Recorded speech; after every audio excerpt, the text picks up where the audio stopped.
আমি মারুতিকে নিচে কেন নামাতে পারছি না? সবাই কত আনন্দিত হচ্ছে মারুতিকে দেখে।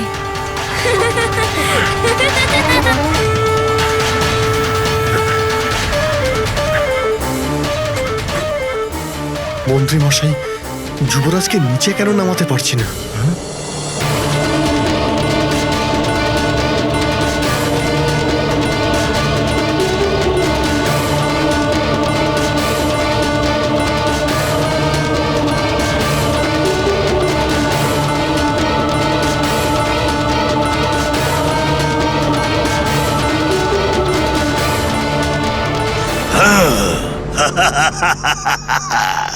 ওই ছায়া তো আমি ধরে রেখেছি। আমার হাত থেকে মুক্তি পাওয়ার সব চেষ্টা এখন বিফল হয়ে যাবে।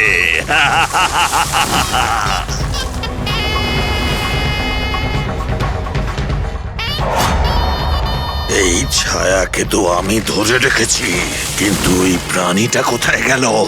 আমার নজর থেকে দূরে কোথায় লুকিয়ে রয়েছে?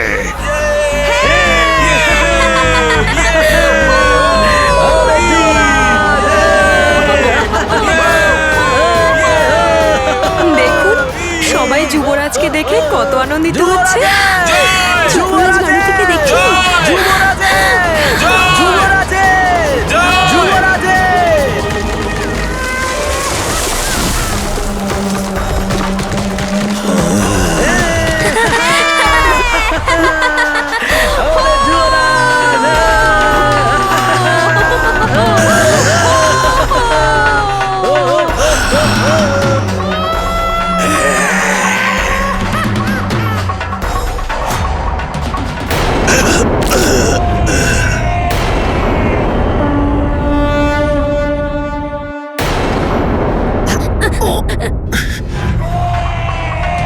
আমার সাথে চলো না, তোকে আমি অবশ্যই গ্রাস করব।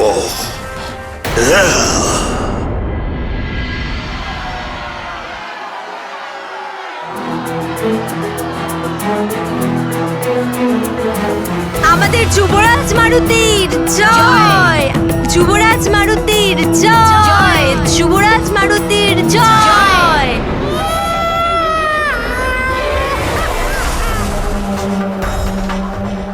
ওই কিশোরী আমার পিতার হত্যাকারী। অনেকদিন পর আজ সুযোগ পেয়েছি, গুনে গুনে প্রতিশোধ নেব আমি আমার পিতার হত্যার।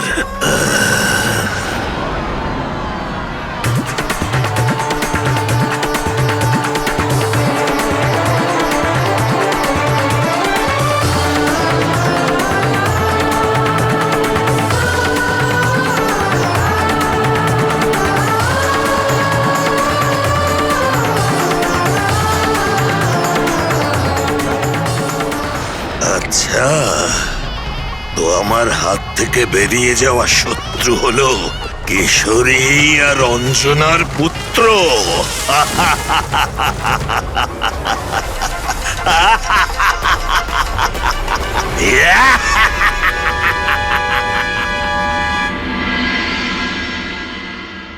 নিয়তি অবধারিত। সব আসরিক শক্তি যতই বল প্রয়োগ করুক না কেন, কিন্তু অবতারের শক্তির কণামাত্র ক্ষতি করতে পারবে না। ওনার স্বভাব, ওনার প্রকৃতি স্বয়ং ওনার বশে থাকে না। উনি নিজের শক্তির দিশাহীন প্রদর্শন করেন, তাতে হার হোক বা জিত। প্রভু, কেশরী এ বিষয়ে কি ভেবেছে? উনি আসরিক শক্তির দুষ্ট স্বভাবে অবশ্যই চিন্তিত হয়েছেন হয়তো। হ্যাঁ, অবশ্যই চিন্তিত তো হচ্ছিলেনই, আর আশঙ্কিত। বিষয়টা ওনার পুত্রের সাথে সাথে প্রজার সুরক্ষারও ছিল। এই জন্য কোনো ভুল যাতে না হয় এটার সঠিক খেয়াল রাখা হচ্ছিল।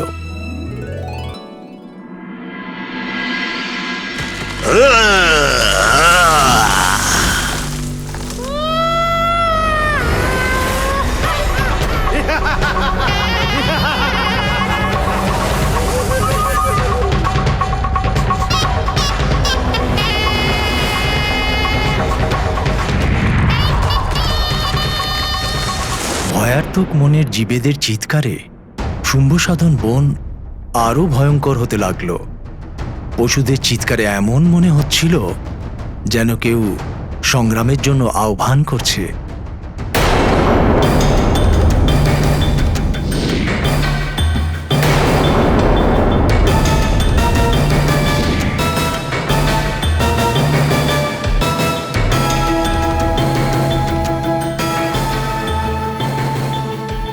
মহারাজ, আপনি আমাকে ডেকেছেন? আজকে সকালে যে ঘটনা ঘটেছে সেটা নিয়ে আমি খুব চিন্তায় আছি মন্ত্রী মশাই। প্রজারা যখন মারুতিকে দর্শন করছিল তখন মারুতি কিছুক্ষণের জন্য হাওয়াতে আটকে গিয়েছিল। নিজের বল প্রয়োগ করার পরেও আমি নিজে আমার পুত্রকে নিচে নামাতে পারছিলাম না। এটা কি ওই আসুরি শক্তির প্রভাব নয় তো? নিশ্চয়ই এই ঘটনার পিছনে বৃক্ষাসুরের আসরিক শক্তির প্রভাব আছে মহারাজ। ছল আর বলের বড়ই মহারথী ওই দুষ্ট।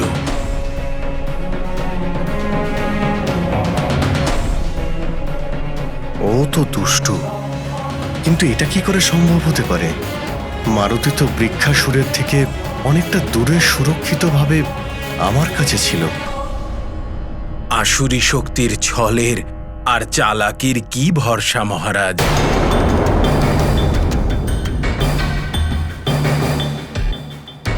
কিন্তু সম্ভসাধন কুলের সাথে বোঝাপড়ার জন্য আমাদের রাজ্যের একটা পাখিও ওই বনের সীমা পর্যন্ত পার হয়ে যায়নি। তাই ওর আমাদের এখানে এসে বা মারুতির কোনো ধরনের ক্ষতি করার কোনো কারণই তো নেই। এই আসুরি শক্তির ছলনা করা কাজের সাথে আমার কি সম্পর্ক হতে পারে?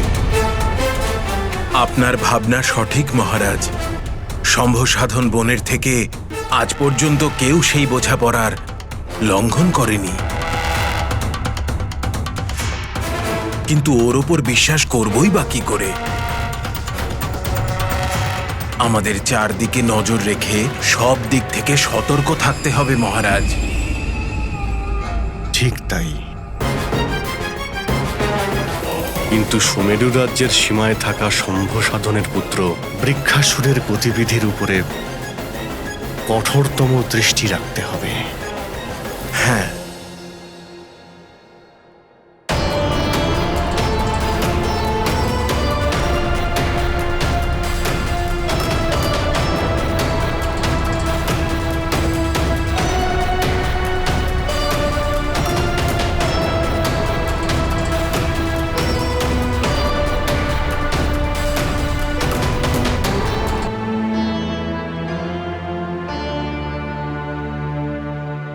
সুমেরু রাজ্যের সীমায় বৃক্ষাসুরের গতিবিধি। কিন্তু মহারাজ, আমাদের কুলদেবীর মন্দির তো সুমেরু আর সম্ভাসাধন বনের সীমাতেই অবস্থিত। পরম্পরা অনুসারে কালই আমাদের কুলদেবীর দর্শনে যাওয়া অত্যন্ত প্রয়োজন। যেভাবেই হোক এই কার্য সম্পূর্ণ করতে হবে। মহাদেবের কাছে এটাই প্রার্থনা। চিন্তার কোনো কারণ নেই।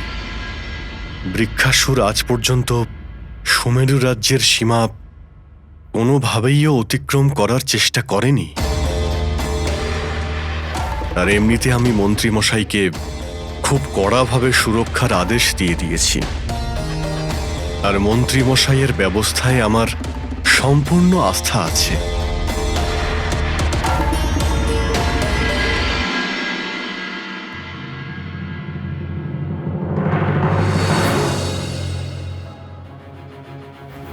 কাল অবশ্যই মারুতির সুরক্ষার বিশেষ ব্যবস্থা করতে হবে। সুরক্ষায় কোনো প্রকারের অসাবধানতা ঠিক হবে না।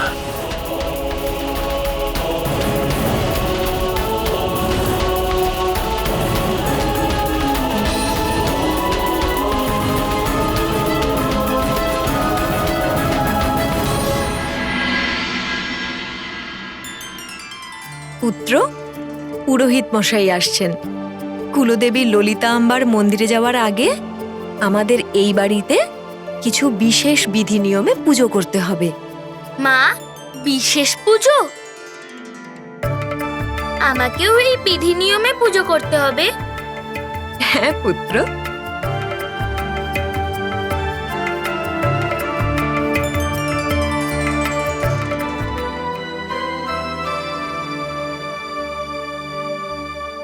ওম নমঃ শিবায়।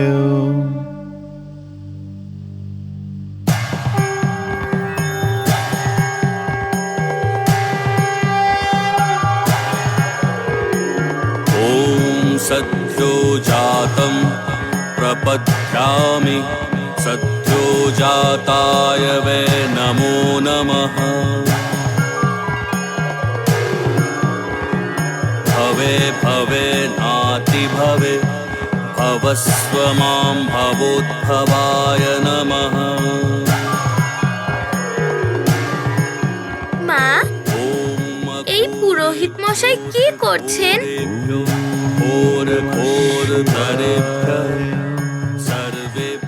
মহাদেব পৃথিবী, অগ্নি, জল, আকাশ আর বায়ুর সার তত্ত্বকে ধারণ করেন। ভস্যের মাধ্যমে উনি সমগ্র জগৎকে গ্রহণ করেন।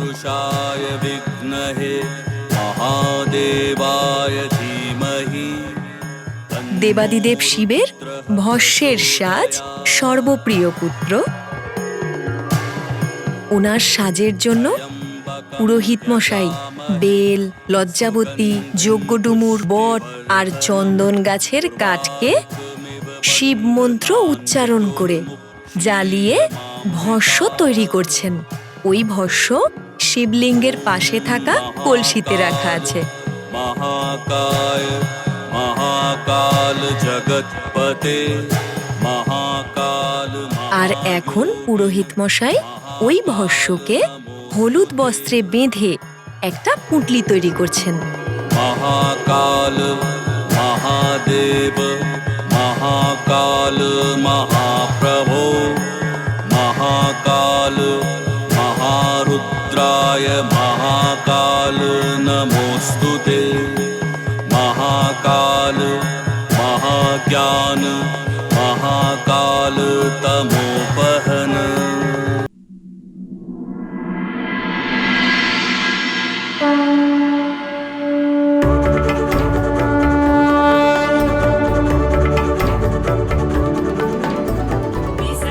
এখন তোমার পিতা শিব মন্ত্র পড়ে এই পুঁটলি থেকে ভস্য ছড়িয়ে দেবেন শিবলিঙ্গের উপরে।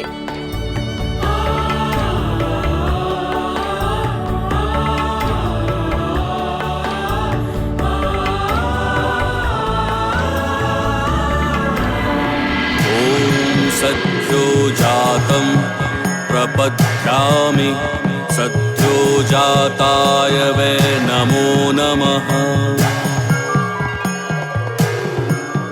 এবার এই পুঁটলির ভস্য পুঁটলির ক্ষুদ্র ছিদ্র দিয়ে বের হয়ে এই ভস্য যা মহাদেবকে অর্পণ করা হচ্ছে তা যখন শিবলিঙ্গকে ঢেকে দেবে তখন এই ভস্য বিভূতি হয়ে যাবে।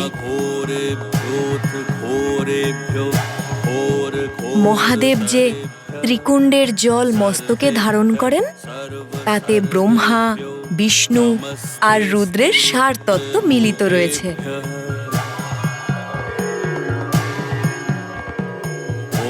এই বিভূতি নিজের মস্তকে ধারণ করলে শরীর, মন আর ভাবনার শুদ্ধিকরণ হয়।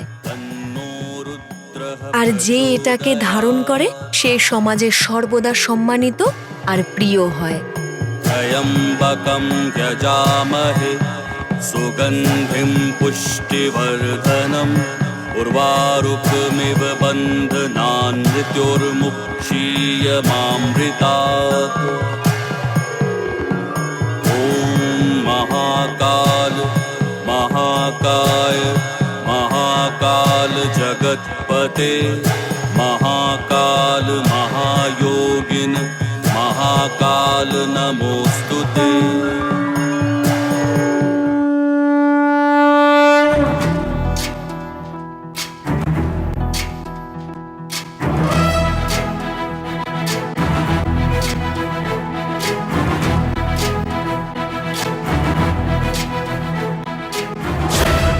ज्ञान गुण सागर जय कपी सती लोक उजागर जय हनुमान ज्ञान गुण सागर जय कपी सती लोक उजागर दूत अतुलित बल धामा अंजनी पुत्र पवन सुत नामा महावीर विक्रम बजरंगी कुमति निवार सुमति के संगी जय हनुमान ज्ञान गुण सागर जय कपी सती लोक उजागर जय हनुमान ज्ञान गुण सागर जय कपी सती लोक उजागर कंचन वरन विराज सुबेसा कानन कुंडल कुंचित केसा हाथ वज्र और ध्वजा विराजय कांधे मूंज जनेऊ साजय जय हनुमान ज्ञान गुण सागर जय कपी सती लोक उजागर जय हनुमान ज्ञान गुण सागर जय कपी सती लोक उजागर जय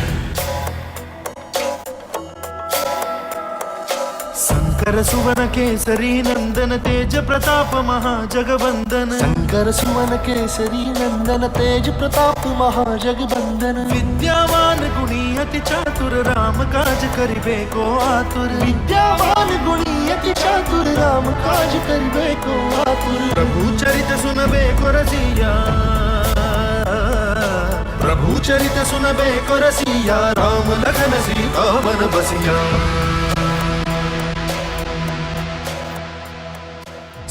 रूप धरि सियहि दिखावा विकट रूप धरि लंक जरावा भीम रूप धरि असुर सहारे रामचंद्र के काज सवारे जय हनुमान ज्ञान गुण सागर जय कपी सती लोक उजागर जय हनुमान ज्ञान गुण सागर जय कपी सती लोक उजागर जय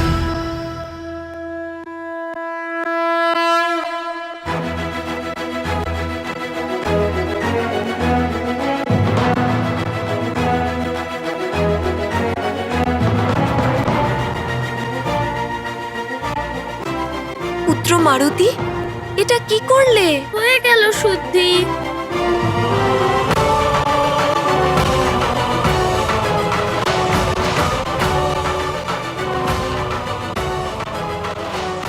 মা, আমি এখন এই বেঁচে থাকা ভস্ম দিয়ে কি করব?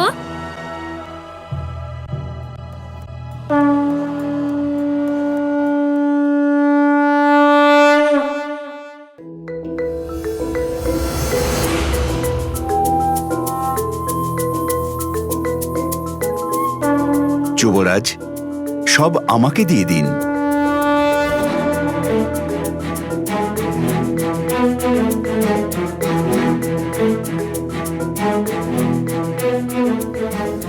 এই বালক কি মহান দেখুন! এই বালকের স্পর্শে ভস্ম বিভূতি হয়ে গেল।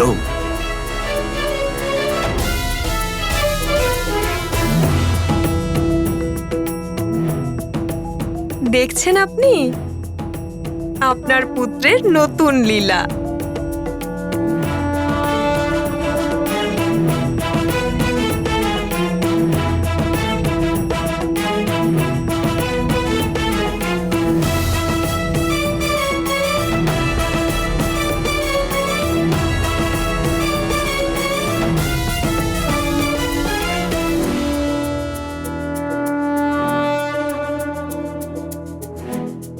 হে গৌরীশঙ্কর, 10 দিনে আমার পুত্রকে 5 বছরের বালকের মতো দেখাচ্ছে। যদি ও এত দ্রুত বড় হয় তাহলে আমিও দ্রুত ওর বাল্যলীলার আনন্দ থেকে বঞ্চিত হয়ে যাব। কৃপা করুন প্রভু, আর ওকে ওর আয়ু অনুসারে বাড়তে দিন, যাতে আমি ওর বাল্যলীলার আনন্দ নিতে পারি।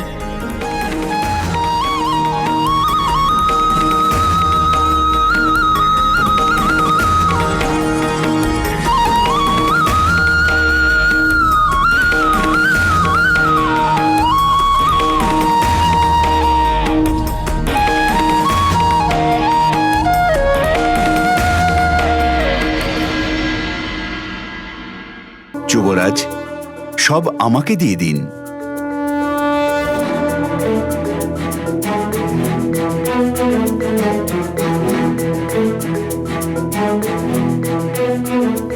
এই বালক কি মহান দেখুন, এই বালকের স্পর্শে ভস্য বিভূতি হয়ে গেল।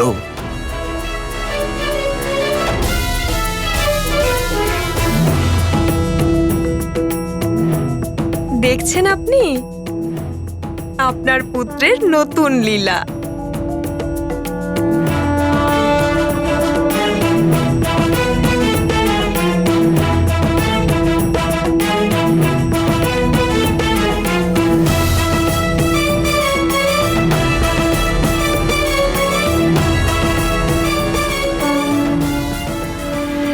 হে গৌরীশঙ্কর, 10 দিনে আমার পুত্রকে 5 বছরের বালকের মতো দেখাচ্ছে। যদি ও এত দ্রুত বড় হয় তাহলে আমিও দ্রুত ওর বাল্যলীলার আনন্দ থেকে বঞ্চিত হয়ে যাব। কৃপা করুন প্রভু, ওকে ওর আয়ু অনুসারে বাড়তে দিন, যাতে আমি ওর বাল্যলীলার আনন্দ উপভোগ করতে পারি। পুত্রের প্রতি আমি তোমার ভাবনা বুঝতে পারছি কন্যা অঞ্জনা।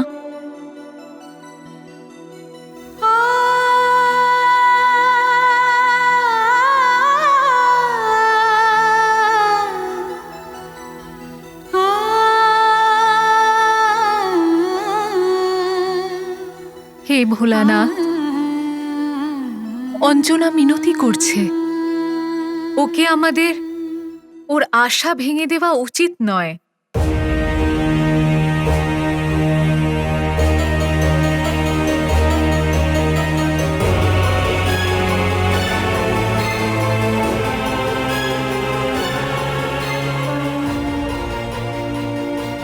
সাগরকে নদীতে,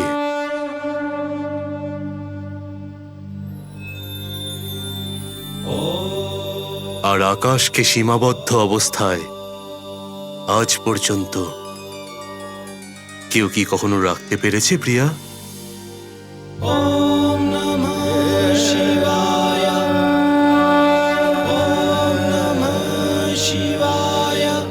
কিন্তু অঞ্জনার চিন্তাটাও তো ভাবুন প্রভু, মারুতি আর শ্রীরামের মিলনে এখনো সময় আছে।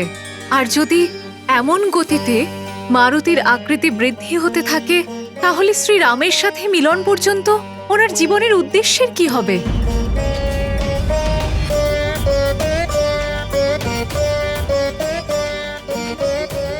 স্বামী, আপনি কি মারুতির মধুর দুষ্ট বাল্যলীলার আনন্দ নিতে চান না? প্রিয়া, আমি স্বয়ং মারুতির বাল্যলীলাতে সর্বদা আনন্দিত হতে থাকি। হে স্বামী, আপনার কাছে মিনতি, আপনি এবার অঞ্জনার প্রার্থনা গ্রহণ করুন প্রভু।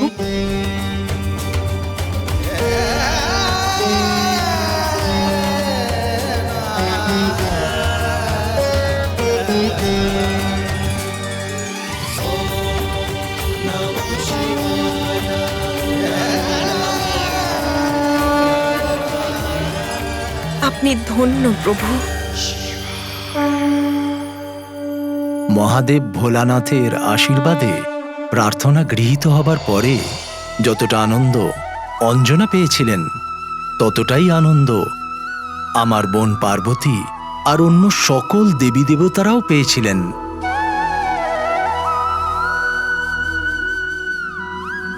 কিন্তু শুম্ভসাধন বনে বৃক্ষাসুর মারুতির বনের নিকটে আসার অপেক্ষায় ছিল।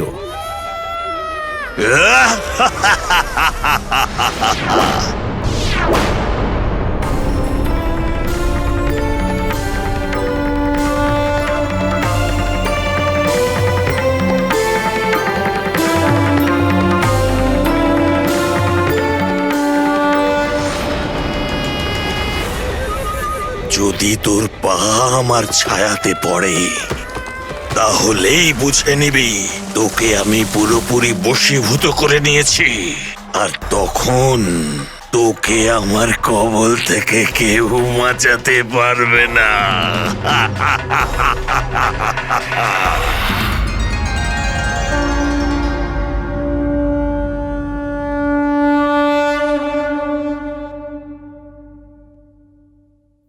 কিসের মন্দির? দেবী ললিতা আম্বার। এই দেবী ললিতা আম্বা কে? উনি আমাদের কুলদেবী। মন শরীর সব উৎসর্গ করে কুলদেবী ললিতা আম্বার দর্শন করো। আমাদের কুলদেবীর আশীর্বাদ আমাদের কুলের উজ্জ্বল ভবিষ্যতের জন্য অত্যন্ত প্রয়োজন। উনি হলেন সবার পূজনীয় মা। তোমারও? হ্যাঁ, আমারও, সবার মা। তোমার আর দিদারও? হ্যাঁ হ্যাঁ, দিদারও। এখন উপরে গিয়ে দেবী ললিতা আম্বার ধ্যান করবে।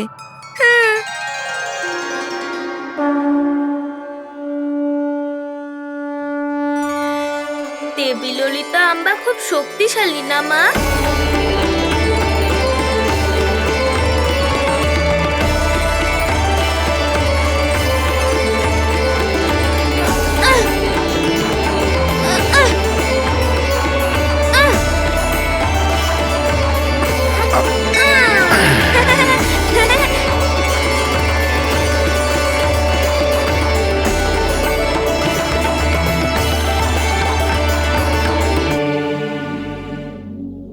মন্ত্রীমশাই, আপনি সব দিকটা খেয়াল রাখবেন আর খুব সতর্ক থাকবেন।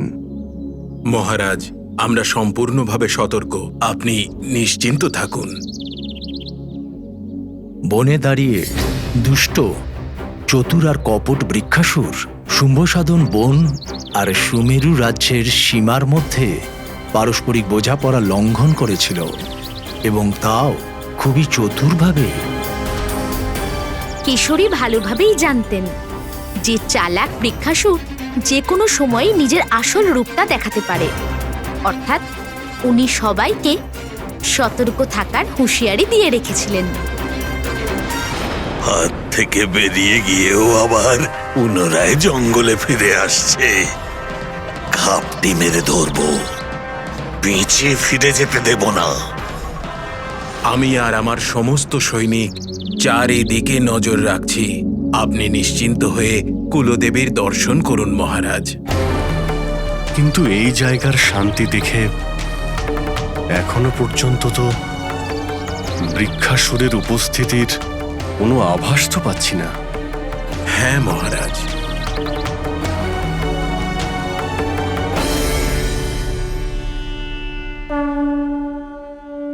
পুত্র, দেবীকে প্রণাম করো।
আজ আর ফিরে যেতে দেব না।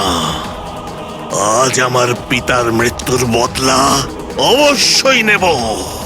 আয়।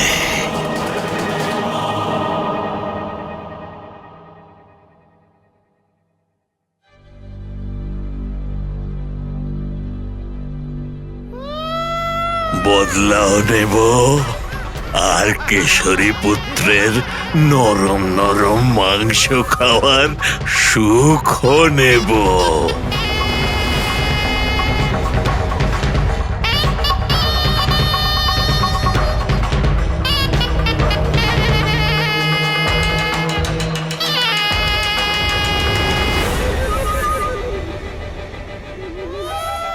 মারুতি অবশেষে সুমেরু এবং শুম্ভসাধন বনের সীমা রেখা পর্যন্ত পৌঁছেই যায়।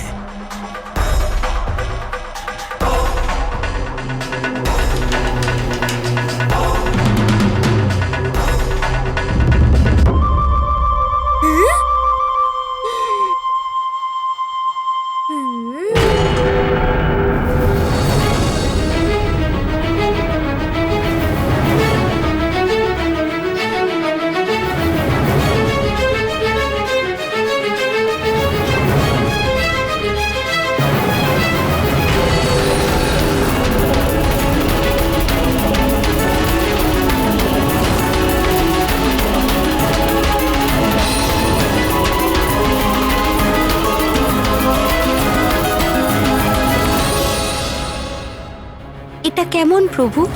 মারুতি তো চুপটি করে বসে বৃক্ষাসুরের দিকে এগিয়ে যাচ্ছে। এরপর কি হবে আমরা বুঝতে পারছি না। এটি ভ্রম। আজ পর্যন্ত যে সর্বদা অন্যের সংকট মোচন করেছেন, ওই সংকট মোচন মারুতিকে কোনো দুরাচারী কি করে পরাস্ত করে রাখতে পারবে?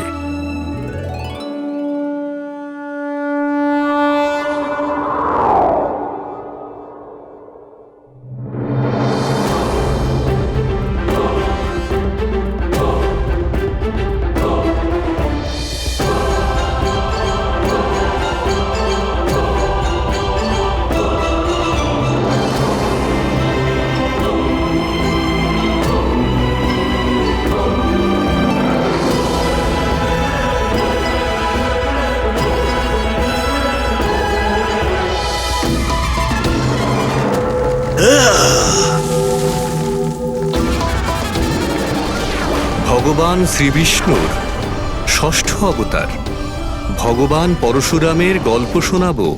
পরশুরামের গল্প শোনাবো। ভগবান পরশুরামের গল্প শোনাবো। পরশুরাম পরশুরাম পরশুরাম।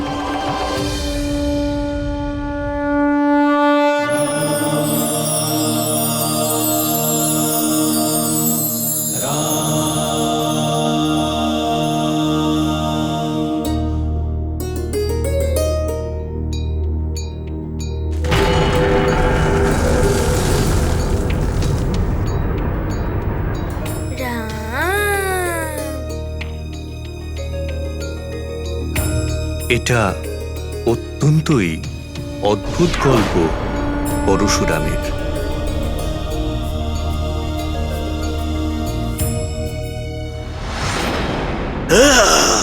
এটা কি করে সম্ভব হলো?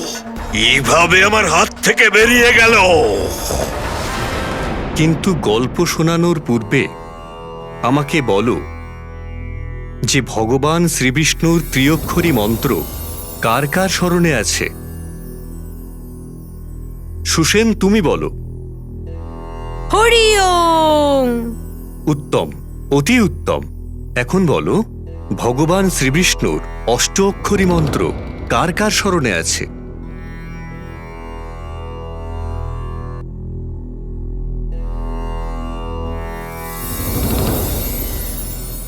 নল, তুমি বলো। ওং নমো নারায়ণা। উত্তম, অতি উত্তম। সিন্দুরারুণবিগ্রহং ত্রিনয়নাং মাণিক্যমৌলিস্ফুরত্তারানায়কশেখরং স্মিতমুখীমাপি নবক্ষোरुहां পাণিগ্রাহ্যমুষ্টিবদ্ধং चषकं रक्तोत्पलं बिभ्रतिं सौम्यां रत्नघटस्थरक्तचरणां ध्यायेत् परामम्बिकाम्। পুত্র মারুতি, এসো তুমি।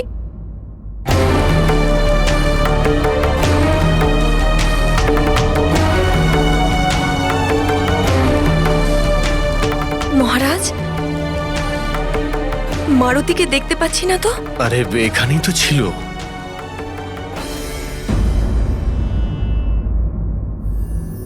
এখন বলো, ভগবান শ্রীবিষ্ণুর দ্বাদশাক্ষরী মন্ত্র কার কার স্মরণে আছে?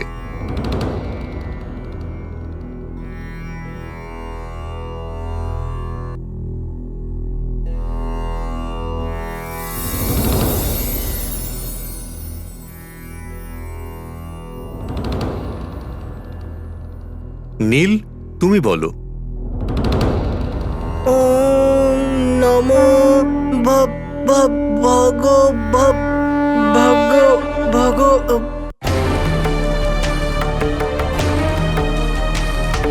মারুতি, মারুতি, মারুতি, মারুতি, মারুতি। ওম নমো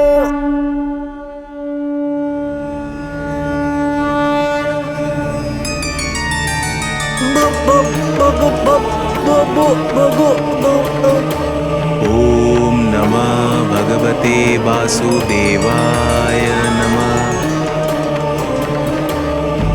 মা, যুবরাজ কোথায় জানতে পারলে? না মহারানী। মারুতি, মন্ত্রীমশাই মারুতি কোথায় গেল? মারুতি তো এতক্ষণ এখানেই ছিল।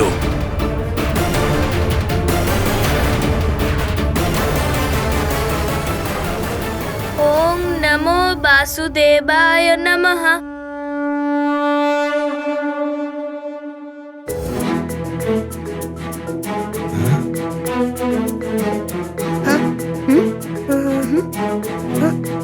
কে ভগবান শ্রীবিষ্ণুর সম্পূর্ণ দ্বাদশাক্ষরী মন্ত্র শোনালো? আমার সম্মুখে এসো।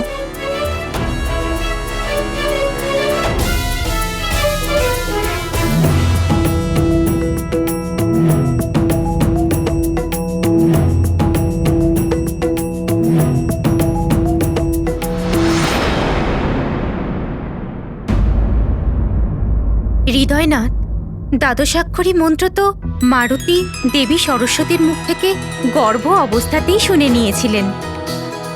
আর ওই মন্ত্র তো মারুতির সম্পূর্ণ রূপে স্মরণে ছিল। শুধু মারুতিই নয়, গর্ভাবস্থায় থাকাকালীন সাধারণ থেকে অতি সাধারণ শিশুও নিজের মাতার করা সব কাজ খুব ভালো করে বোঝে আর সেটা শুনেও নেয়, আর পরে নিজের কর্মে ধারণ করে। এটা সত্যি। শিশুর উজ্জ্বল ভবিষ্যতের কথা খেয়াল রেখে মাতাকেও নিজের ব্যবহার সর্বদা ভালো রাখতে হয়। মাতা যদি চায় তাহলে গর্ভ অবস্থাতেই নিজের শিশুর ভবিষ্যৎ তৈরি করতে পারে। মারুতির মতন বুদ্ধিমান আর পরাক্রমী সন্তান পেয়ে অঞ্জনা আর কেশরী অবশ্যই সৌভাগ্যশালী হওয়ার গৌরব প্রাপ্ত করেছে। নিঃসন্দেহে মারুতির মতো পুত্রকে পাওয়া যে কোনো মাতা পিতার কাছে অতি অবশ্যই সৌভাগ্যের কথা।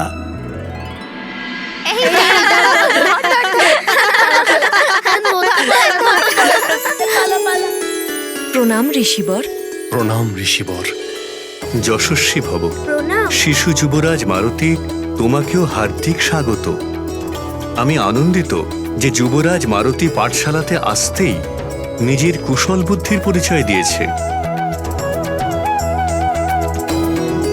শিক্ষা আরম্ভ না করেই ও যে মন্ত্র জানে সেটা আমাদের পাঠশালার কোনো বিদ্যার্থীর স্মরণে নেই। এটা অবশ্যই যুবরাজের উজ্জ্বল ভবিষ্যতের লক্ষণ। আমার শুভাশিস সর্বদা যুবরাজের সঙ্গে আছে। তোমার কল্যাণ হোক।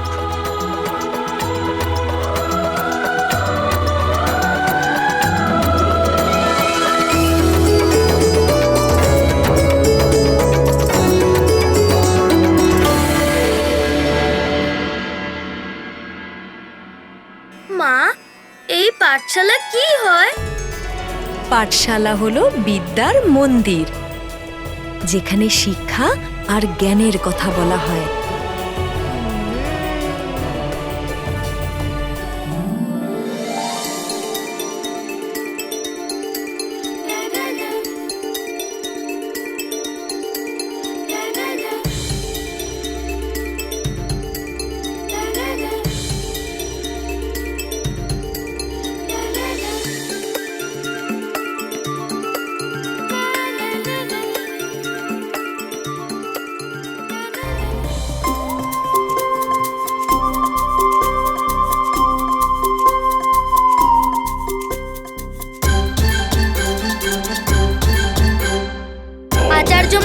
আচার্য মশাই, আমাকে ওই নীল নিজের লেজ দিয়ে মারছে।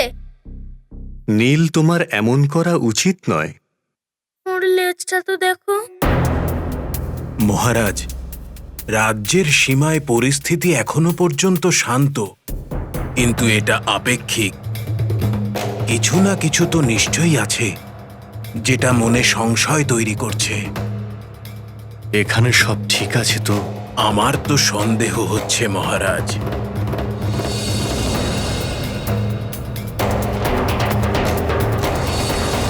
আপনাকে একটা অনুরোধ করতে চাই। অনুরোধ নয়, আদেশ করুন, আমি আনন্দিত হব। সুরক্ষার জন্য যদি আপনি বাচ্চাদের এই পাঠশালা রাজভবনের উদ্যানে করেন আর ওখানেই পাঠ পড়ানোর সিদ্ধান্ত নেন, তাহলে আপনার এই পাঠশালা সুরক্ষিত থাকবে। তেমনটাই হবে মহারাজ, আপনি নিশ্চিন্তে থাকুন। দ্রুত বিদ্যার্থীর পাঠশালার চর্চা রাজভবনের উদ্যানেই হবে। প্রণাম ঋষিবর। প্রণাম।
আমি বানর পুত্র কর্মাধর, আমার কাছেও লেজ আছে, আর নিঃসন্দেহে তোমার লেজের থেকেও সেটা লম্বা। বাবা ভাই, কি দারুণ ব্যাপার! তোমার লেজ তো তোমার কথাই শোনে। সেই বানরই কি যার লেজ তার বশেই না থাকে?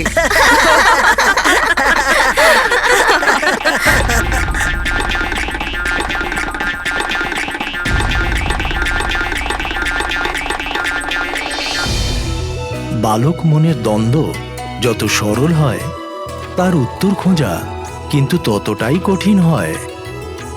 মারুতির সাথেও এমনই কিছু ঘটতে চলেছিল। ওনার মন তখন ব্যাকুল ছিল।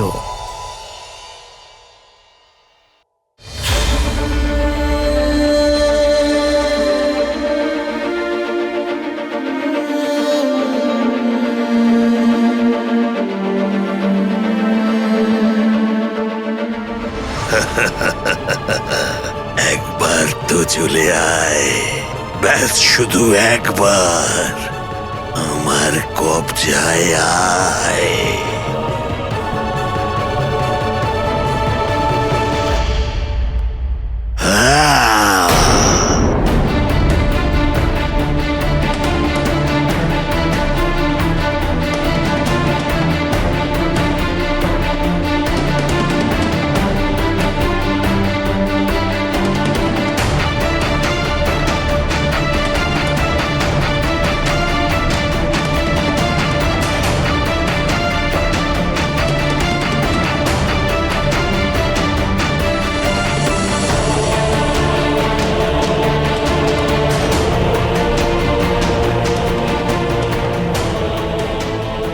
আমাদের সন্তানই আমাদের ভবিষ্যৎ। মন্ত্রীমশাই, মহারাজ, পাঠশালার বালকদের জন্য দ্রুত ভবনের উদ্যানে একটা সুরক্ষিত ব্যবস্থা করুন। আজ্ঞে মহারাজ। কঠিন পরিস্থিতিতে আমাদের আরো সতর্ক থাকতে হবে আর সুরক্ষিত। আমি শীঘ্রই নিজের তত্ত্বাবধানে সব ব্যবস্থা করছি, আপনি কোনো চিন্তা করবেন না মহারাজ।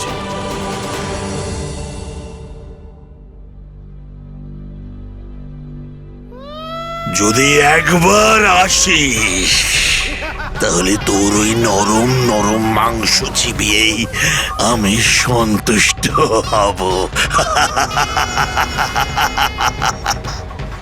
প্রাণবল্লভ, কে সেই সাধারণ বানর বালক যাকে কেশরী বৃক্ষাসুরের হাত থেকে দূরে রাখার চেষ্টা করছেন? হ্যাঁ প্রিয়া, ওই সকল বালক বানর সাধারণ ছিল না। ওরা তো ভিন্ন ভিন্ন দেবতার অংশ ছিল, যাদের আমারই আদেশে ওই দেবতাদের দ্বারা পৃথিবীতে পাঠানো হয়েছিল। দেবতাদের অংশ? আপনার অনুমতিতে কি এমন প্রয়োজন হয়ে পড়েছিল প্রভু? হ্যাঁ প্রিয়া, এরকম প্রয়োজন তো ছিলই। ঘটনাটা তখনকার যখন অত্যাচারী রাবণের আতঙ্কে দুঃখী আর আতঙ্কিত হয়ে ব্রহ্মদেবতার সাথে সব দেবতা, যক্ষ, গন্ধর্ব আর ভূদেবী বৈকুণ্ঠতে আমার নারায়ণ রূপের সাথে দেখা করতে এসেছিলেন। তখন আমি ওই দেবতাদের নিজের রাম অবতারের সময় নিজের নিজের অংশকে পৃথিবীতে পাঠানোর অনুমতি দিয়েছিলাম। হে প্রভু, আমরা কি ওই অসুরের থেকে কোনোদিনও মুক্তি পাব না? আপনি নিরাশ হবেন না ব্রহ্মা। আমার প্রতিজ্ঞা যে যখন যখন গোমাতা, দিব্যজন, সাধু সমুদয় আর দেবতাদের উপর বিপত্তি আসবে, যখন যখন অবিশ্বাস, অনাচার আর অধর্মের বৃদ্ধি হবে আর ধর্মের ক্ষতি হবে, যখন ভক্ত আমাকে উপহাস করবে, আমার ভক্তিকে অন্ধবিশ্বাস ভাববে, তখন আমি সজ্জনের রক্ষা করার জন্য আর দুর্জনের বিনাশের জন্য যজ্ঞের বৈদিক মর্যাদা আর ধর্মের স্থাপনের জন্য আমি অবতার হব। অহংকার সর্বদা পতনের কারণ হয়। রাবণেরও বিনাশের কারণ ওর অহংকার হবে, কারণ দ্রুত আমি মনুষ্যরূপে অবতার হয়ে দুরাচারী রাবণকে বধ করব। হে পুরুষোত্তম, আমাদের কি করতে হবে? আদেশ দিন প্রভু। আপনারা সবাই পৃথিবীতে নিজের নিজের অংশে বানরকুল আর ঋক্ষকুলে অবতার নিন। সময় এলে রাবণের বিরুদ্ধে ধর্মযুদ্ধে আমি আপনাদের সহযোগিতা করব। আমার এই অবতার মর্যাদা পুরুষোত্তমের নামে প্রসিদ্ধ হবে। আচ্ছা স্বামী, ওই দেবতারা কোন কোন রূপে নিজের অংশকে পৃথিবীতে পাঠিয়েছিলেন? প্রিয়া, রাম সহযোগিতা করার জন্য ব্রহ্মদেবের পুত্র, প্রিয় জামবংশীর পিতা আর আমার শ্বশুর ঋক্ষরাজ জাম্বুবান তো আগে থেকেই পৃথিবীতে উপস্থিত ছিলেন। আর মহাদেব শিবও নিজের অংশকে অঞ্জনাপুত্র মারুতি রূপে পৃথিবীতে পাঠিয়ে আমাদের সবাইকে ধন্য করে দিয়েছিলেন। আমাদের সবার এটা জানা প্রয়োজন।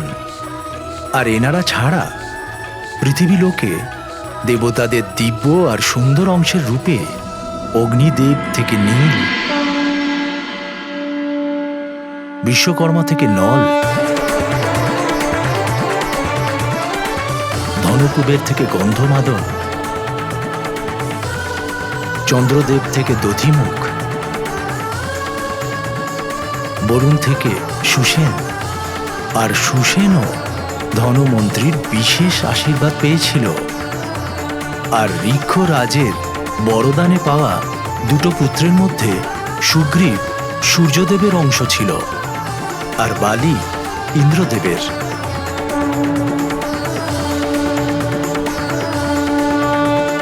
আমার মহাদেব, ভোলানাথের অংশ মারুতি এইসব দেবাংশ বানরদের মধ্যে সবথেকে অধিক জ্ঞানী, মহাবলী, শ্রেষ্ঠ আর আমার প্রিয় ভক্ত ছিল। আর এটাই সবথেকে শ্রেষ্ঠ, সবথেকে মনোমুগ্ধকর।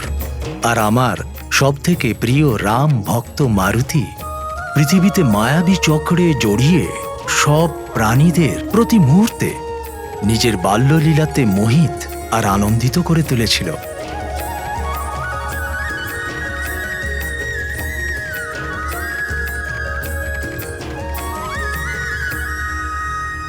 আর বৃক্ষাসুর মারুতিকে ধরার জন্য ব্যাকুল হচ্ছিল।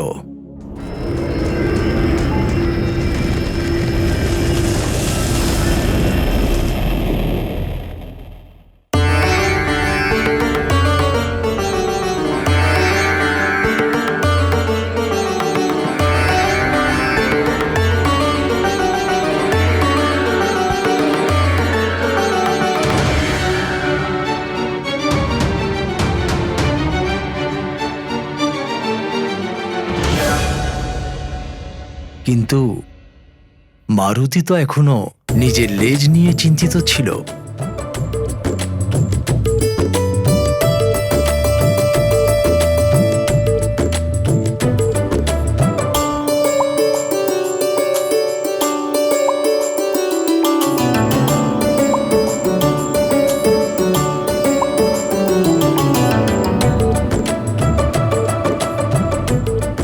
ওনাদের লেজটা তো দেখো, ওনাদের লেজ তো খুবই কাছের।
বালক তো, তাই আমার নিজের লেজ দেখতে পাচ্ছি না। হতে পারে আমি যখন পিতার মতো বড় আর বলবান হব, তখন আমার লেজও বড় হয়ে যাবে।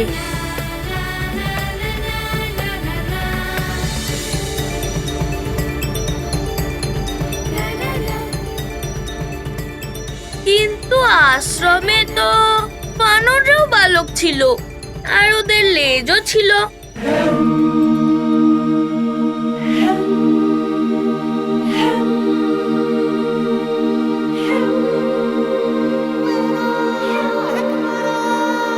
কিন্তু আমার লেজটা কেন দেখা যাচ্ছে না?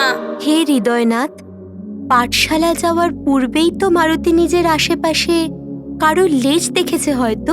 ওনার প্রতিক্রিয়া তখন হয়নি কেন? স্মরণ করুন দেবী, আপনি ভুলে যাচ্ছেন যে মারুতি এখন মাত্র কয়েক দিনের, কিন্তু দেখতে লাগে 5 বছরের। আর এর আগে ও কোনো বালকের সাথে দেখা করেনি। সেই জন্য যখন পাঠশালাতে প্রথমবার ওনার দৃষ্টি অন্য বালকের লেজের উপর পড়ল, তখন ওনার দৃষ্টি নিজের লেজের দিকে চলে গেল। কিন্তু অন্য বালকের লেজ দেখে যদি ওনার সমস্যার সমাধান হয়ে যেত, তাহলে কোনো কথাই ছিল না। ওনার চঞ্চল বালক মন নিজেই প্রশ্ন করত আর নিজেই উত্তর দিত। এইভাবে প্রশ্ন আর উত্তরের পারস্পরিক সমাহারে উনি আবার প্রশ্ন করতে শুরু করলেন। বুঝে গেছি, পাঠশালা গেলে আমি নিশ্চয়ই লেজ পাবো। আমিও পাঠশালায় যাব, আমি লেজও পাবো। কিন্তু আমি তো পাঠশালায় যাই না, এই জন্য আমার লেজ দেখা যায় না।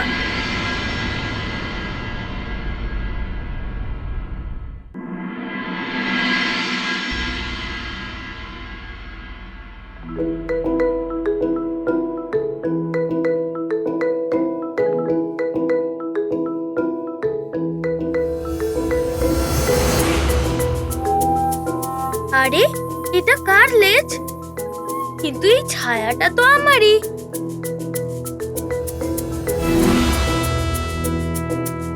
এই লেজটা আমার ছায়ার সাথে সাথে কেন চলছে?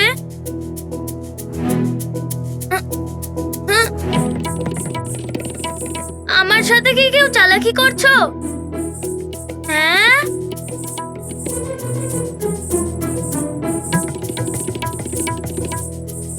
এখানে তো দেখা যাচ্ছে, কিন্তু ঘুরলে পরে তো দেখছি দেখা যাচ্ছে না।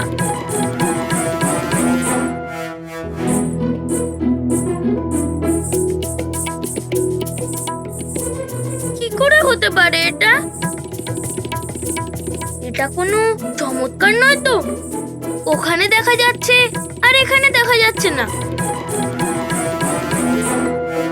সোজা থাকলে তবেই দেখতে পাচ্ছি, ঘুরে তো আর সেটা দেখতে পাচ্ছি না। বুঝতে পেরেছি, লেজ এখন ছোট তো, সেই জন্য আমার কথা বুঝতে পারছে না।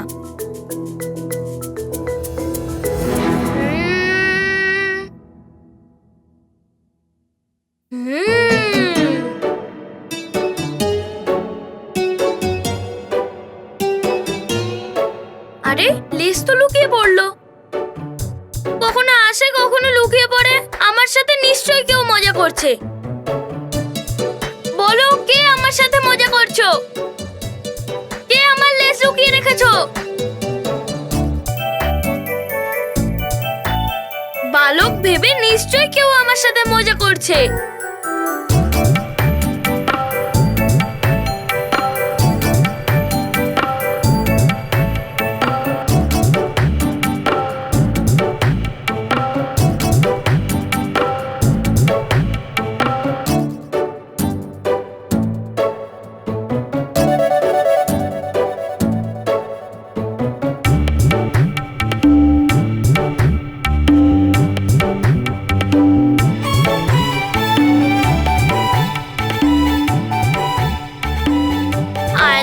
সামনে পিছনে দুটোই দেখা যাচ্ছে।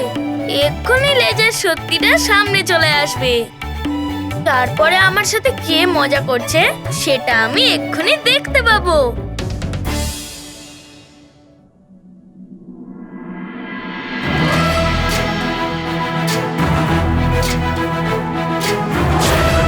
ज्ञान गुण सागर जय कपी सती लोक उजागर। जय हनुमान ज्ञान गुण सागर जय कपी सती लोक उजागर।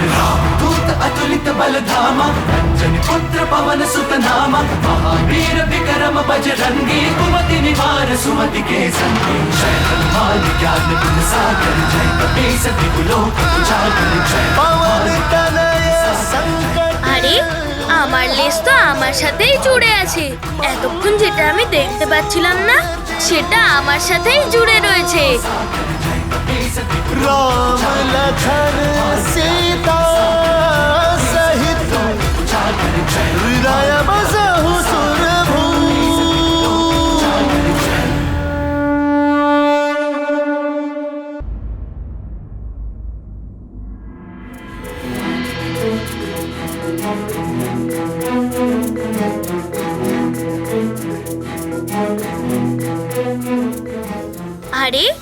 আমার লেজ তো আমার সাথেই জুড়ে আছে। এতক্ষণ যেটা আমি দেখতে পাচ্ছিলাম না, সেটা আমার সাথেই জুড়ে রয়েছে।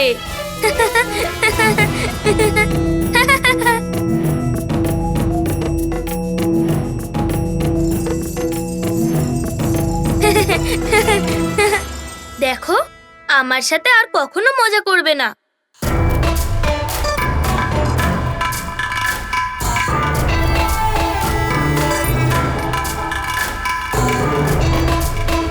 আমার লেজ পেয়ে গেছি, আমি আমার লেজ পেয়ে গেছি, আমি আমার লেজ পেয়ে গেছি, পেয়ে গেছি।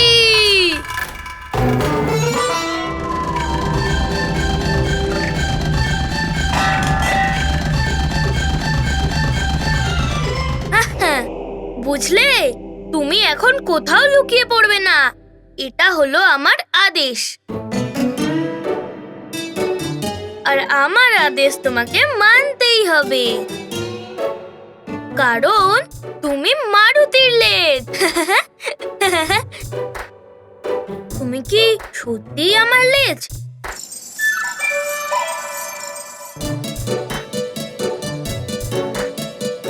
আরে, তুমি তো শুনতেও পাচ্ছ আর বুঝতেও পারছো।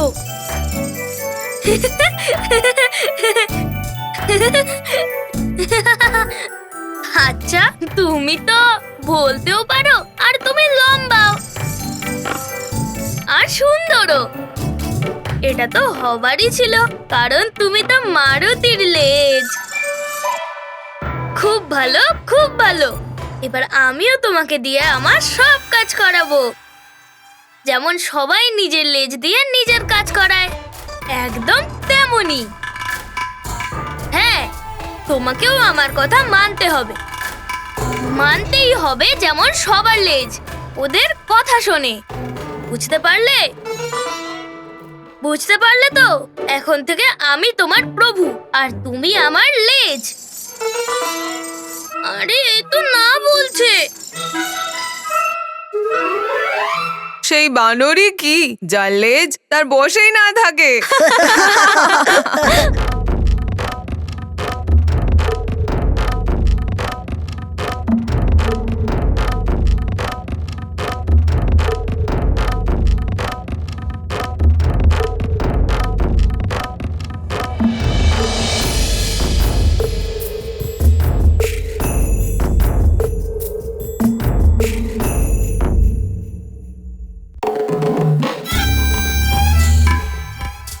এবার একে দিয়ে কাজ করাই।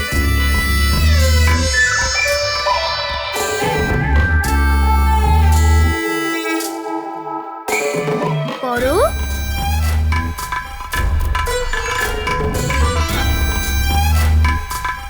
আরে তাড়াতাড়ি। আরে, আমি কোনো মজা করছি না। চলো, এখন পর্দা ঠিক করো। করো। তুমি তোমার নিজের প্রভুর কথা শুনবে না? কেন শুনবে না?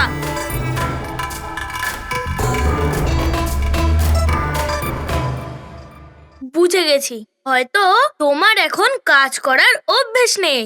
আমি তোমাকে দেখাচ্ছি, ঠিক আছে? এটা এভাবে, আর এভাবে, এভাবে আর এভাবে, ঠিক আছে? তুমি এবার আমার কথা শুনবে তো? চলো, এখন এই পর্দাটা ঠিক করো।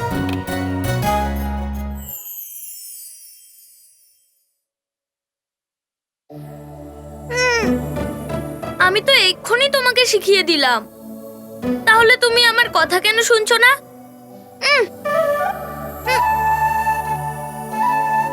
কারণ আমি এখন ছোট বালক, সেই জন্য।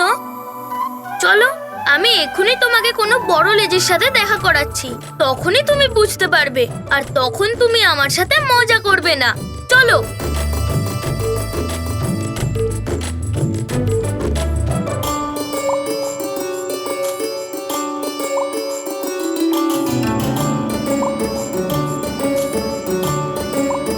আরে বাহ, দেখছি এর লেজ তো কত কাজ করে, কিন্তু আমার লেজ তো আমার সাথে মজা করে।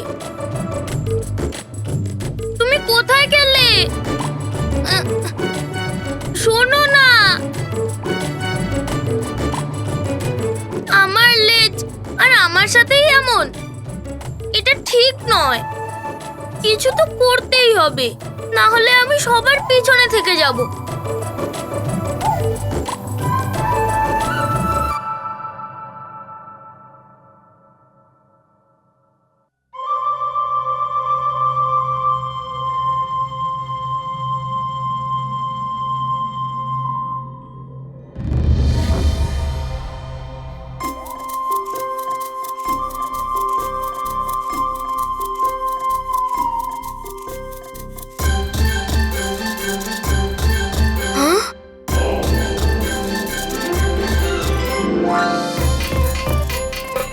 দেখো দেখো ওর লেজকে, এর কথা শুনছে আর এত কঠিন কঠিন কাজ করছে।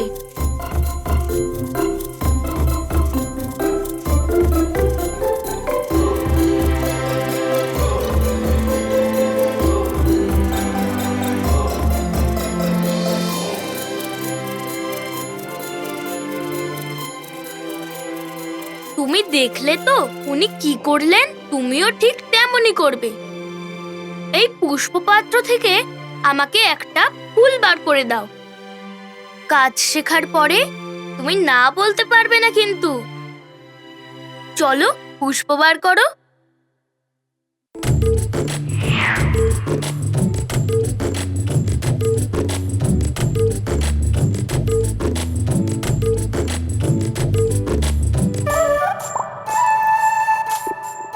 তাড়াতাড়ি করো। আরে আমি তো একটা পুষ্প তুলতে বলেছিলাম, গোটা পুষ্প পাত্র তুলতে বলিনি। ছাড়ো ছাড়ো না, আরে কোথাও পড়ে গেলে ভেঙে যাবে। ছাড়ো একে, আরে ছাড়ো না, ছাড়ো ছাড়ো।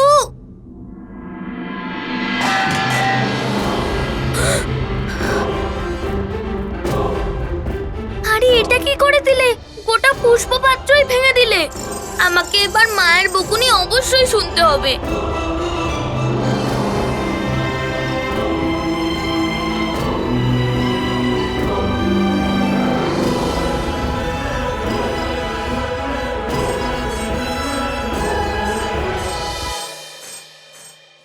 মা, এবার কি করব?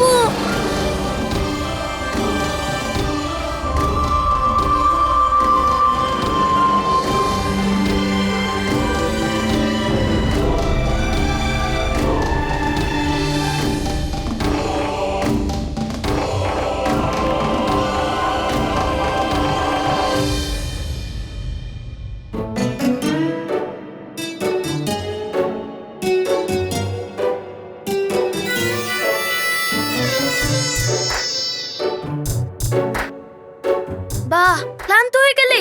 আজ না করেই ক্লান্ত হয়ে গেলে? তোমাকে পাঠশালায় পাঠাতেই হবে।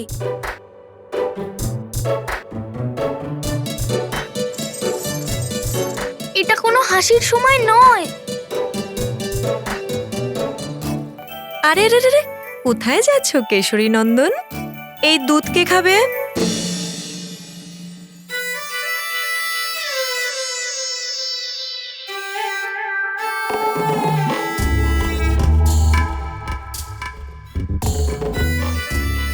এই ঘরের এমন অগোছালো অবস্থা কে করলো? এখানে কি ভূমিকম্প হয়েছিল? এবার বলো, আমি কি তোমার নামে মাকে বলবো? মা, এসব মারুতি করেছে। মারুতি করেছে? কিন্তু কেন? মা, তোমার পুত্র তার লেজ পেয়ে গেছে, সেই জন্য ও আজ খুব প্রসন্নিত। আর ওর প্রসন্নতা দেখে তুমিও প্রসন্ন হবে, তাই না মা? না,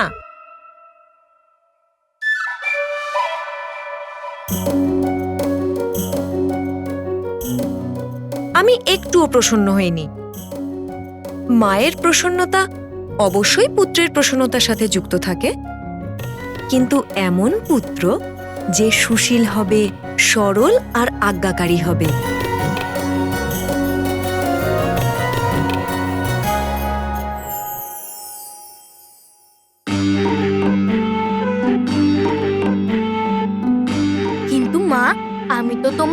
পুত্র, তাই না?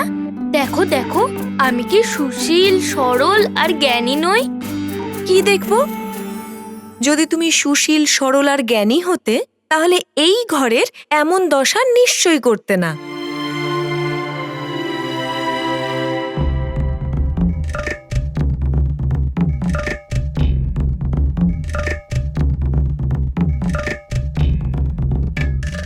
রুষ্ট হলে কিচ্ছু হবে না। তুমি যখন এই ঘরকে আবার পরিষ্কার করবে, তখন তোমার মা নিজের প্রিয় পুত্রের সাথে কথা বলবে।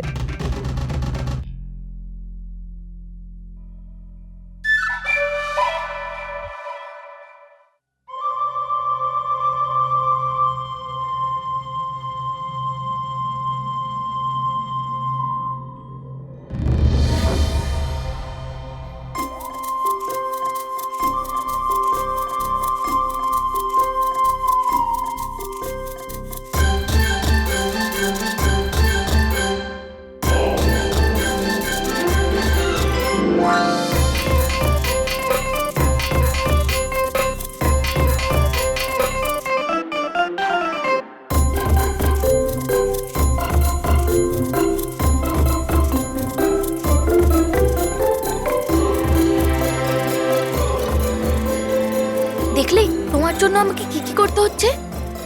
আর মা আমার উপর কখনোই রুষ্ট হতেন না, আর দেখো তোমার জন্য মা আমার উপর রুষ্ট হয়ে গেছে।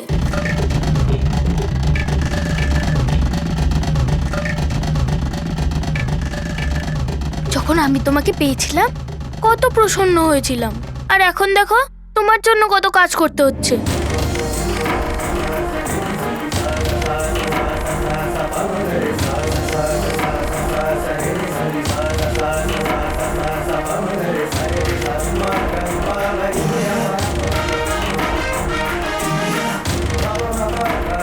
মা, এখন তুমি আমার উপর রুষ্ট নেই তো?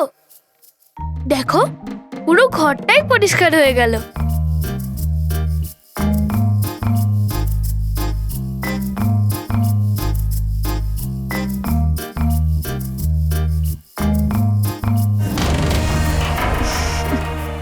না, একদম নয়।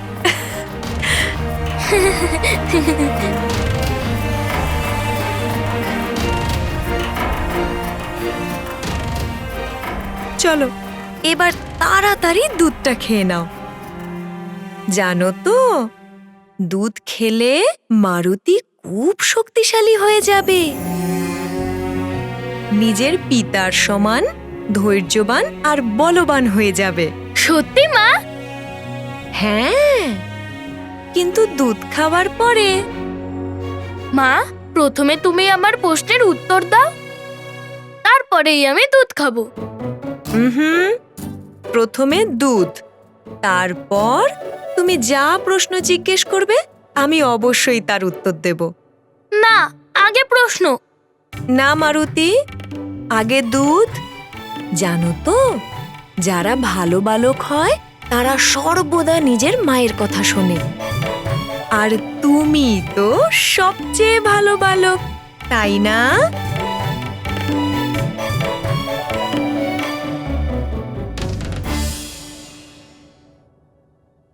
মাও না কখনো কখনো বালকদের মতো কাজ করে।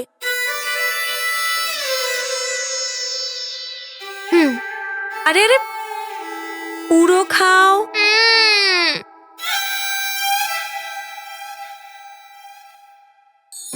দুধ শিশুর মস্তিষ্ক আর তার শরীরের বিকাশের জন্য অত্যন্ত আবশ্যক। সন্তানকে সঠিক দিশা আর ব্যবহার শেখানোর ধর্ম মাতা পিতারই হয়। যেমন কোনো কোমল লতাকে অবলম্বন দিয়ে ওকে সঠিক পথ দেখায়, আর সে বড় হয়ে ফুল ফল দেয়। বুঝতে পারছো তো? কোনো শিশুকে তার জীবনের গুরুত্বপূর্ণ শিক্ষা শৈশবেই শিখে নেওয়া উচিত, তবেই তা লম্বা সময় পর্যন্ত মনে থাকে আর শিশুর সব পথ সরল হয়ে যায়, আর ও নিজের জীবনের উচ্চ শিক্ষায় অবশ্যই পৌঁছয়। বুঝেছো তো মানিক? নাও, এবার দ্রুত দুধ খেয়ে নাও।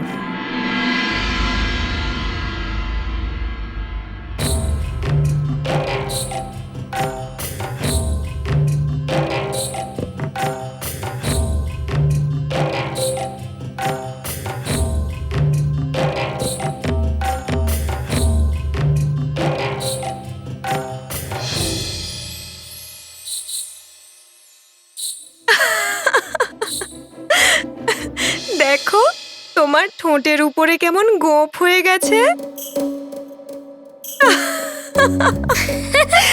আচ্ছা মা, আমার ঠোঁটের ওপরে গোঁফ হয়ে গেছে? কিন্তু মা, তুমি বলো আমি পাঠশালায় কবে যাব?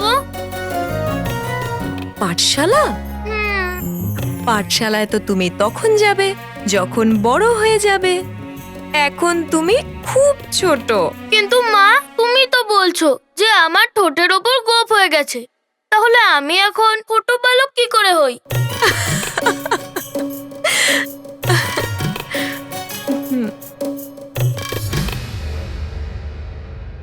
দুষ্টুমিতে তো ছোট্ট মারুতি আমাদের প্রভুর থেকে কোনো অংশেই কম ছিল না।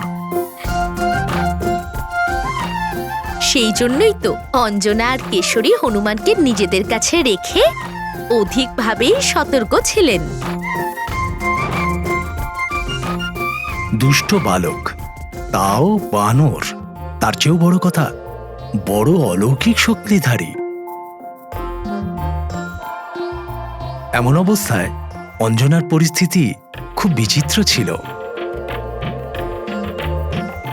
উনি নিজের পুত্রের সুরক্ষায় সতর্ক তো ছিলেনই, কিন্তু আরও একটা বিচিত্র চিন্তা ওকে মনে মনে দুশ্চিন্তায় ফেলে দিয়েছিল।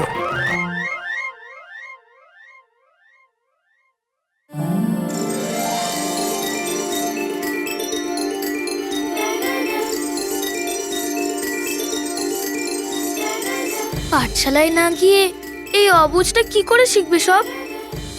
একে তো পাঠশালায় পাঠাতেই হবে।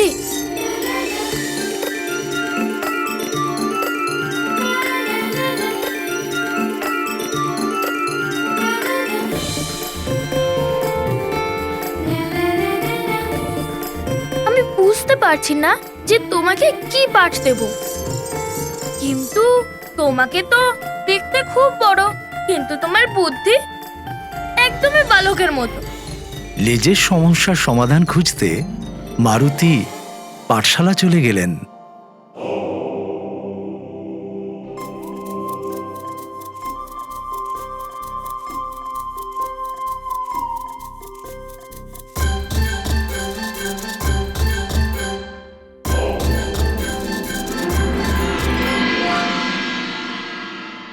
ভোরে ঘুম থেকে ওঠার পরে আর মাটিতে পা রাখার আগে ভূমিদেবীর কাছে ক্ষমা চাইতে হয়। ক্ষমা চাওয়ার মন্ত্র হল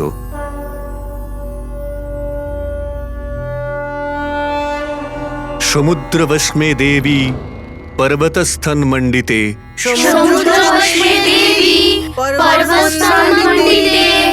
বিষ্ণু পত্নী নমস্তুভ্যম পাদম স্পর্শে সমস্তমে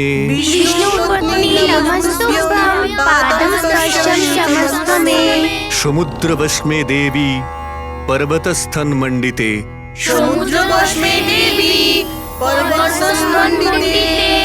বিষ্ণু পত্নী নমস্তুভ্যম পাদম স্পর্শে সমস্তমে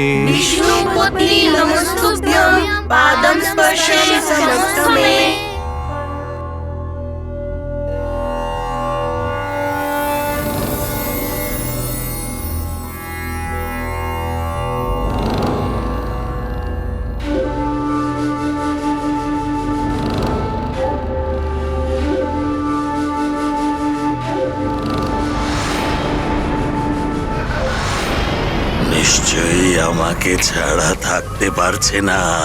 তুই অধৈর্য হয়ে পড়ছিস। এবার আমার মুখের ভেতরে সেই তুই শান্তি পাবি। চলে আয়, চলে আয়, দ্রুত চলে আয়।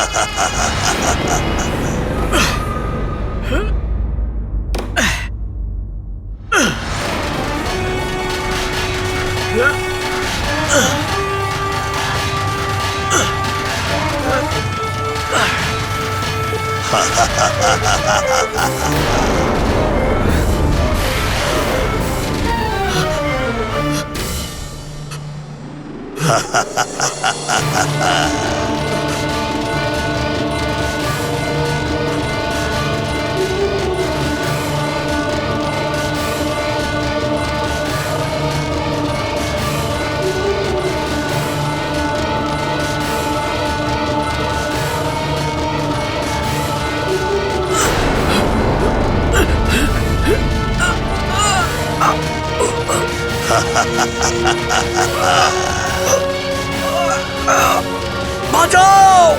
ও বাঁচাও! বাঁচাও! বাঁচাও!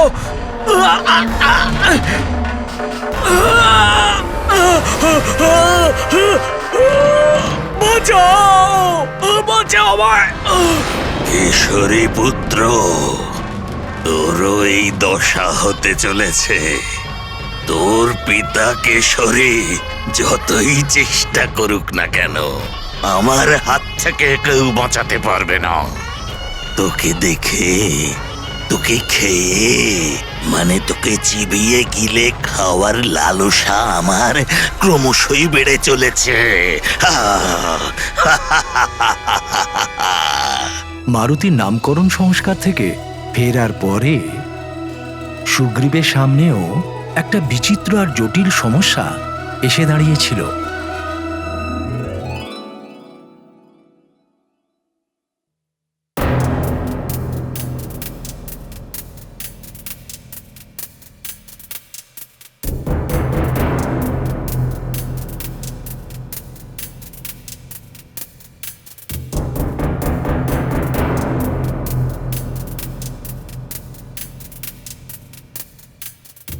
চলো দাদা, আজ আবারও গদা অনুশীলন করা যাক। গদা অনুশীলন করতে চাস আমার মতো মহানতমের সাথে?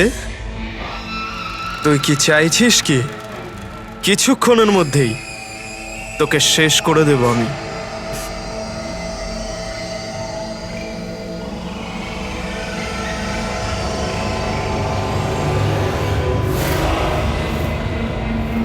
এক্ষুনি গদা অনুশীলনের পরিণাম দেখাচ্ছি।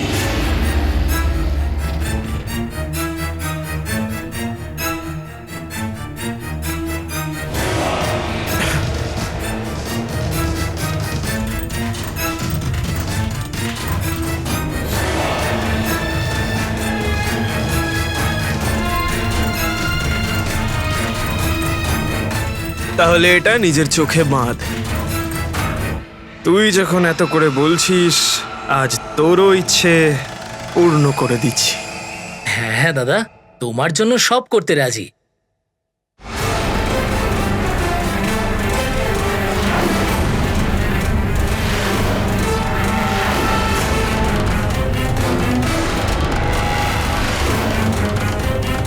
প্রস্তুত তো? কিন্তু অবশ্যই সাবধানে থাকবে। আমি আমার আঘাতে কখনোই কার্পণ্যতা করি না। হ্যাঁ দাদা, আমি প্রস্তুত। কিন্তু দাদা, আজ তো আমিই জিতব। কেন? আজ কি তোমাকে ওই মায়াবী সাহায্য করবে? ওই মায়াবী মর্কট যার দুধের দাঁত এখনো ভাঙেনি, সে তোমাকে সাহায্য করবে? দাদা, এই গদা প্রতিযোগিতা তোমার আর আমার মাঝে হচ্ছে, এর মধ্যে তুমি আবার মারুতিকে কেন টেনে আনছো?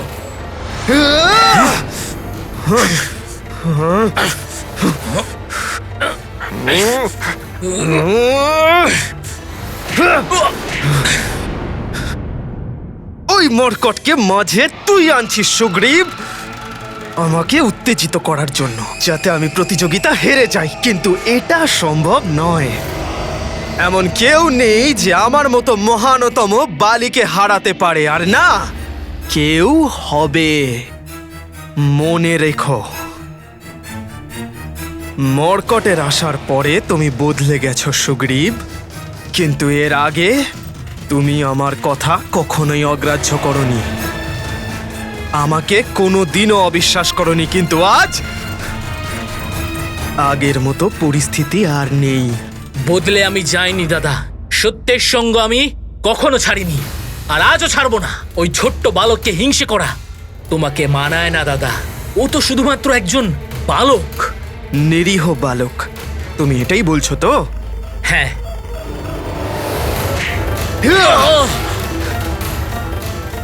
ওই নিরীহের কথা শুনলে পরে আমার উপরে তোমার গদার প্রহার বেড়ে যায় কেন দাদা? তোমার মনে কি ওর প্রতি এত হিংসা? কারণ তোর ওই মর্কটের কথা বেশি মনে পড়ে। এখনো এলো না তো তোকে বাঁচাতে?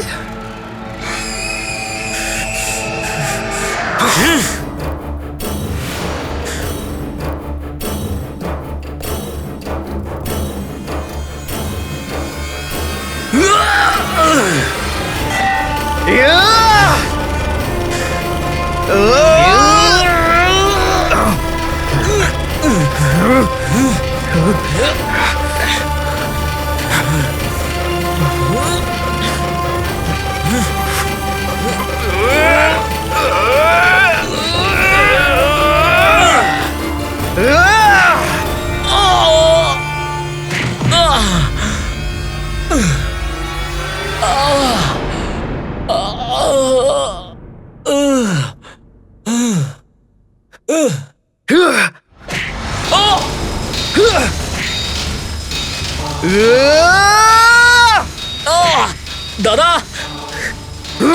থামো, দাদা থামো বলছি। তোমার চোখ থেকে মিথ্যার পর্দা সরাও, তবেই মারুতি সত্য তোমার চোখের সামনে আসবে। দাঁড়াও দাদা, দাঁড়াও। সেই জন্য তুমি এই প্রতিযোগিতাকে যুদ্ধ ভেবে নিয়েছো।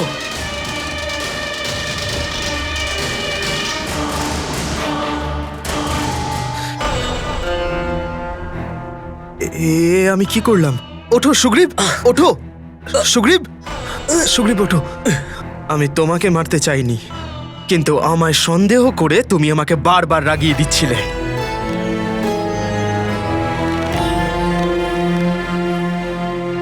সুগ্রীব, আমার ছোট ভাই, আমি এসব আমার জন্য নয়, তোমার জন্য করছি। নিজের পরিবার আর কিষ্কিন্ধার জন্য করছি। কারণ দেবর্ষী নারদ মুনির ভবিষ্যৎবাণী হলো যে ওই মায়াবী মর্কট আমাদের সকলের বিনাশের কারণ হবে।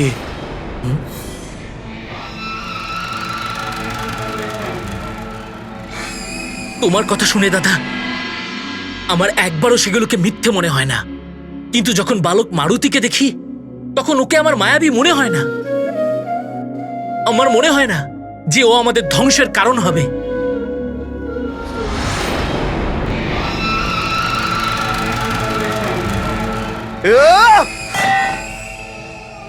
কপট আর মিথ্যুক মানুষের সঙ্গ কখনো কারোর কাছে সুখদায়ক হয় না। বালির সাথে দেখা করে দেবর্ষী নারদ ওকে সচেতন করেছিলেন, যদিও অধর্ম আর অহংকারের পথে চলতে থাকে তাহলে সর্বশক্তিশালী বানর যোদ্ধার কাছে আসতেই সুগ্রীব তার সঙ্গ ছেড়ে দেবে। কিন্তু বালি বারবার দেবর্ষী নারদের নামে সুগ্রীবকে মিথ্যে বলে ওকে মারুতির বিরুদ্ধে উত্তেজিত করার চেষ্টা করতে থাকে। দেবর্ষী নারদ মুনির বলা কথা এখন থেকে সত্যি মনে হচ্ছে। এখন এই সুগ্রীব আর আগের সুগ্রীব নেই, কিন্তু আমি মহানতম হার স্বীকার করব না। যে মায়াবী মর্কটকে তুমি ঘাতক ভাবতে রাজি নও, নিশ্চিত একদিন ও কিষ্কিন্ধায় বিপদ ডেকে আনবেই।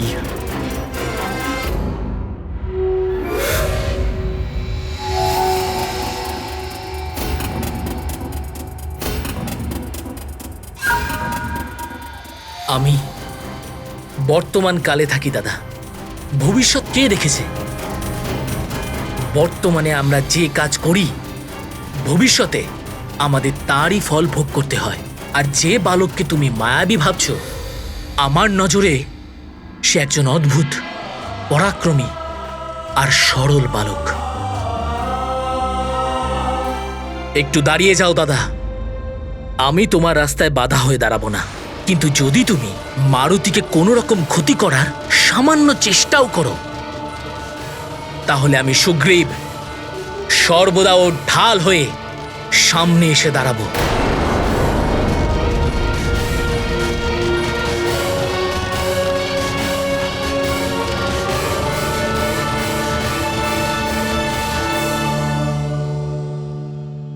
তো আমি সুগ্রীব মারুতির ঢাল হয়ে ওর সামনে থাকব। মারুতির স্বভাবের প্রভাব সুগ্রীবের উপরে প্রকট হতে শুরু করেছিল।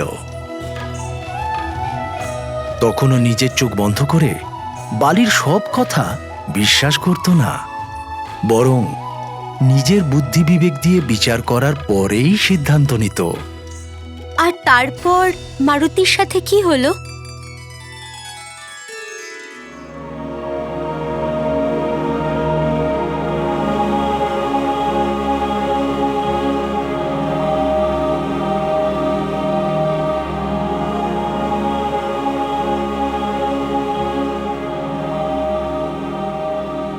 পুত্র, কোনো সুরক্ষা না নিয়ে কোথাও যাওয়া একদমই উচিত নয়। তুমি কোথায় গিয়েছিলে? পিতা, আমি পাঠশালায় গিয়েছিলাম। মারুতির একা পাঠশালাতে যাওয়াটা তো ঠিক নয়। আর পাঠশালার পাশেই তো বৃক্ষাসুরের নিবাস।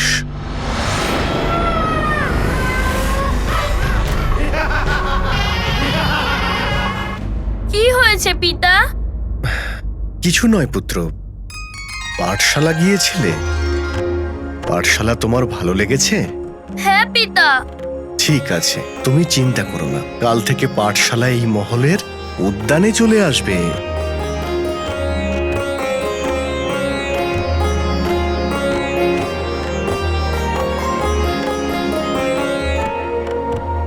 ওম ভূর্ভুবঃ স্বঃ তৎসবিতুর্বরেণ্যং ভর্গো দেবস্য ধীমহি ধিয়ো ন প্রচোদয়াৎ।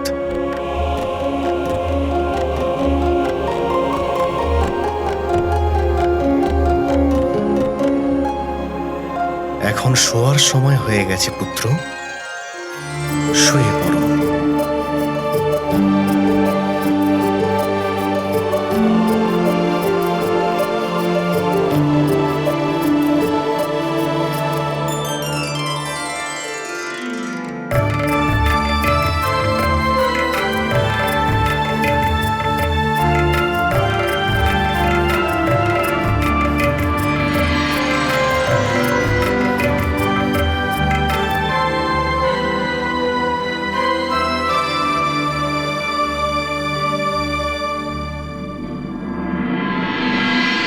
ওই বানরই কি, যা লেজ তার বসে না থাকে?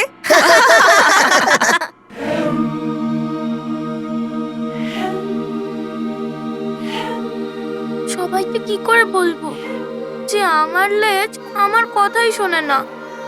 ওকে বলি একরকম আর ও করে আরেক রকম। সবাইকে আমি কি করে বলবো? সবাই আমার ওপর হাসবে। মা যখন জানতে পারবে তখন ওনারও খুব দুঃখ হবে। আমি বুঝতে পারছি না যে আমি কি করব।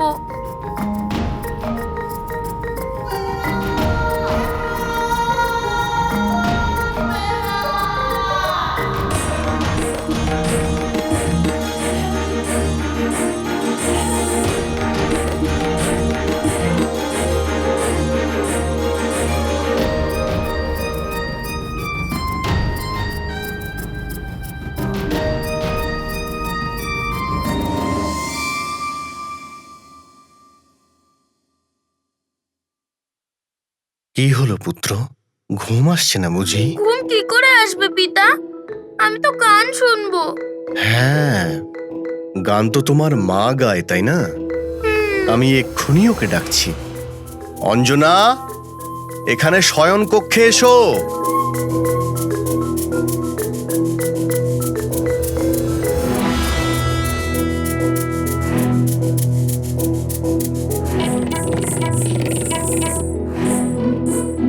মা, তুমি কোথায়? এখানে শয়ন কক্ষে এসো। মনে হয় তোমার মা শুনতে পাচ্ছে না। চলো আমরা খুঁজি গিয়ে।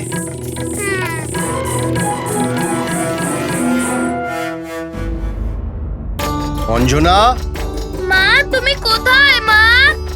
অঞ্জনা, মা, অঞ্জনা তুমি কোথায়? মা, মা,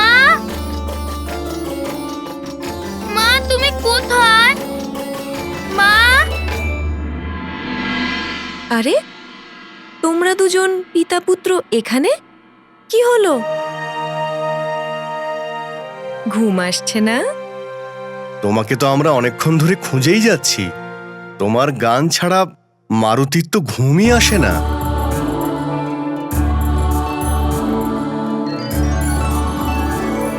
আমাকে ছাড়া একটুও থাকতে পারছো না?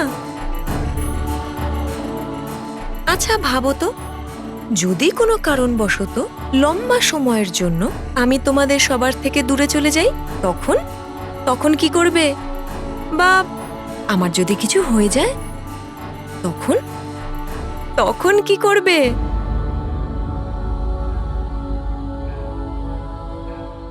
আমার যদি কিছু হয়ে যায়, তখন তখন কি করবে?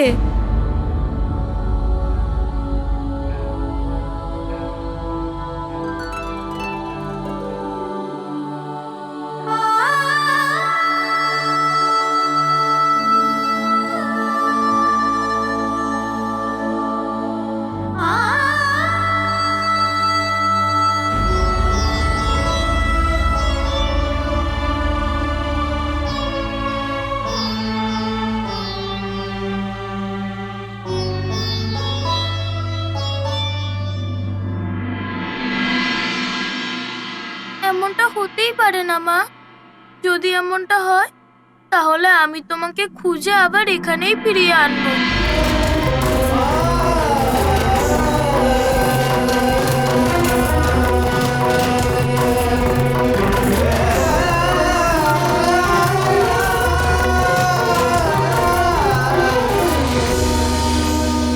মজা করেও তুমি এমন কথা বলবে না। পুরুষ একা গোটা সংসারকে নিয়ন্ত্রণ করতে পারে, কিন্তু বিষয়টা যখন তার পরিবারের হয় আর সন্তানের লালন পালনের হয়, তখন সে বিচলিত হয়ে ভেঙে পড়ে।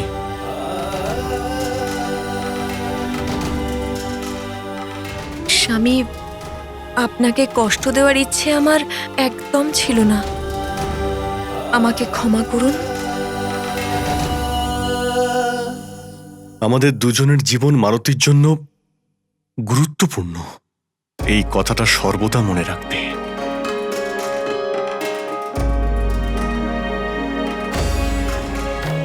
মা চলো না, আমার ঘুম পাচ্ছে। চলো না মা, গান শোনাও না। চলো না।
বড় কেশরী নন্দন, আমার আনন্দের ধন,